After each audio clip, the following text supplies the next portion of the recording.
নমস্কার, আপনারা দেখছেন সময় কলকাতা। সময় নিউজ নিয়ে রয়েছে আমি সৈকত। চোখ রাখবো বিস্তারিত খবরে। বাংলার নতুন বছরের শুরুতেই পরিচ্ছন্নতার বার্তা। একেবারে ঝাড়ু হাতে রাস্তায় নামলেন শিবপুরের বিজেপি প্রার্থী রুদ্রনীল ঘোষ।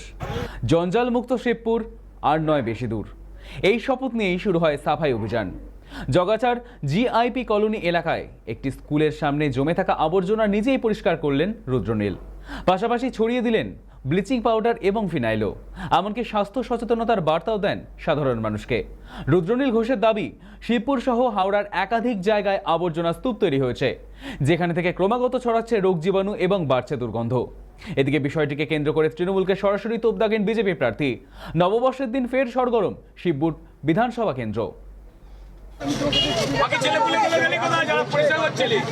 সমগ্র পশ্চিমবঙ্গ জুড়ে তথা হাওড়া জুড়ে, বিশেষ করে শিবপুর জুড়ে যে আবর্জনা স্তূপ তৃণমূল করে রেখে দিয়েছে, যে নোংরা অসুখ বিসুখ ছড়াবার প্রকল্প করে রেখে দিয়েছে, সেইখান থেকে যদি মুক্ত না হয় আমাদের বাচ্চারা, আমাদের মায়েরা, আমাদের বোনেরা, তাহলে আনন্দ করব কি করে? সেটা ধর্মীয় উৎসব হোক, সামাজিক উৎসব হোক।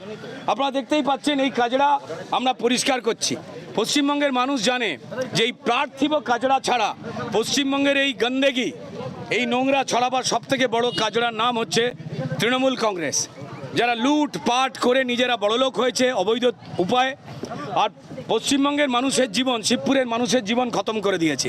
পুকুর বুঝিয়ে নোংরা রেখে দিয়ে, সামনে একটা স্কুল রয়েছে, এখান দিয়ে বাচ্চারা বেরোয়, এখানে পড়াশোনা শেখে। শুধু এই জায়গার চিত্র নয়, প্রত্যেকটা গলি, যারা হাওড়াবাসীরা, শিবপুরবাসীরা শুনছেন, প্রত্যেকটা গলি, প্রত্যেকটা মোড়, জল, পাঁক, ড্রেন, মশা, এই ধরনের অসুস্থ জায়গার যে নোংরা দেখতেই পাচ্ছেন কাজরা, সেগুলোতে ভর্তি, রোগ জীবাণু ছড়াচ্ছে।